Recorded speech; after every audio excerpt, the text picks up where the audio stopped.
Okay, today I'm going to be doing my review of the Smith&Wesson Bodyguard 380.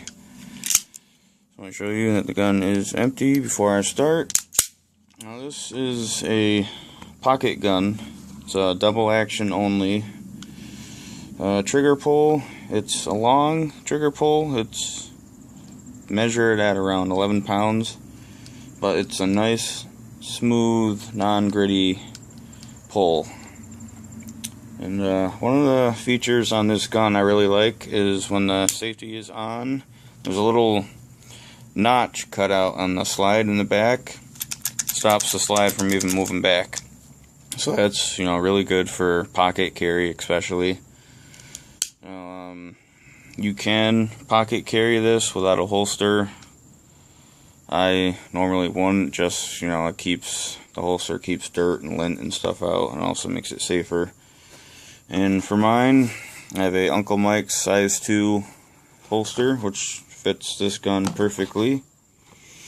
And this does have a 2 3/4 inch barrel.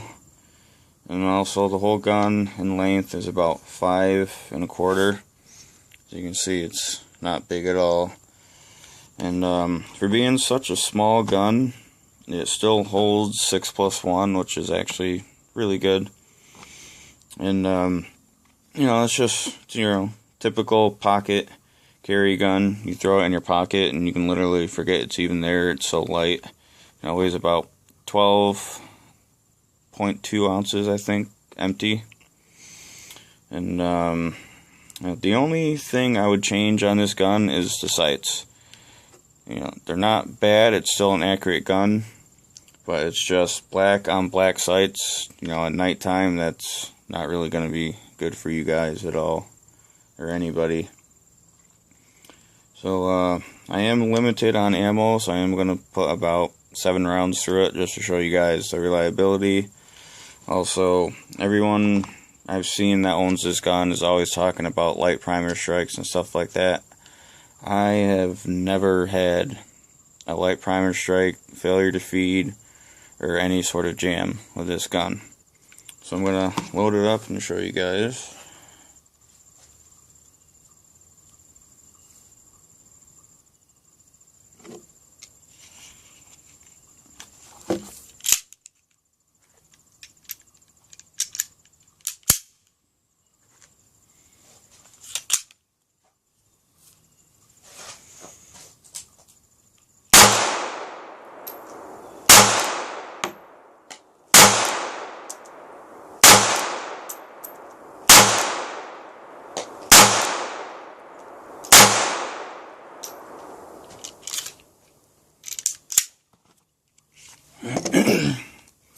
Okay, so the gun does come with a magazine that has a little pinky extension on there, which makes it a little bit better to hold, and one with the flat plate. I have shot both of them. There's not really a difference between them, but everyone says guns this small kick like a mule or whatever. This one, it's not bad at all. You can have weak wrists, probably even injured wrists, you can still fire it, because the recoil is actually felt more in the palm of your hand here than anywhere, and it's still not bad. This is just an overall good pocket carry gun. It's actually my work carry gun because it's so small. I just slip it in my pocket and it's kind of just forget about it. And with this holster on there, it literally looks like there's just a wallet in my pocket. But for warmer weather, you got basketball shorts, tank top, just throw it in a holster, throw it in your pocket. What I normally do in that situation is I actually put my wallet in front of there just to make it look more, like there's just a wallet there in case, it prints or something like that. But this gun is used, so I don't know if anybody put an aftermarket hammer spring or something in. I did notice that they did polish the feed ramp, which I liked. But I've never had any issues of reliability or anything with this gun. you know, to me, this is the ultimate pocket carry gun. You can't really get any better, and you can't go wrong when you buy this. When I bought this, it was about $2.99 with a gun and 3 magazines, which isn't bad. And the rounds I just fired were Federal 95 grain. So what I usually carry for actual everyday carry ammo is the Federal HST. I also use that for my shield. Never had any issues with those. And you know, the ballistics I've seen on those are actually, you know, pretty phenomenal.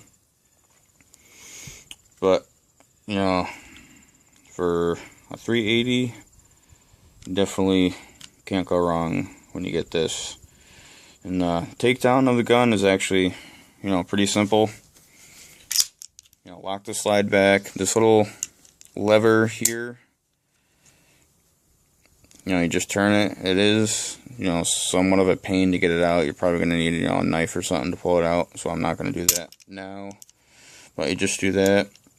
And also, for the slide release, is the easiest one you can have. You literally lock it back, you rest your thumb on there, and it just goes forward, you know, like nothing.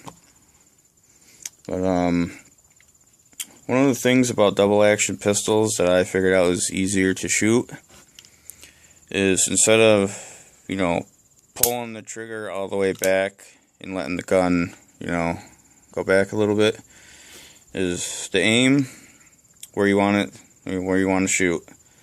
Pull the gun or the trigger back until the hammer gets right about to the breaking point, and then just, you know, pull it the rest of the way. So you're kind of turning it into a single double action if you do it that way. I mean, that's what I do. Just makes it a little bit easier, but you can rapid fire this gun. Like, you know, it's just the trigger, you know, it's a long trigger pull, but it's, you know, a fairly good reset on it. And, you know, it still is a semi-automatic gun, so it's gonna, you know, it's gonna cycle pretty good. But, you know, if you're a first-time shooter, or, you know, if you're really, you know, a smaller person, I have fairly big hands, and as you can see, it's still, you know, easy to shoot. You know, it's not like you're just gonna, you know, if you're worrying about having big, you know, hands, it's not gonna take over the whole gun. You can still shoot it pretty easily. But if you're a first-time shooter, or just looking for a pocket carry gun, or even an everyday carry gun, this would be my first choice. And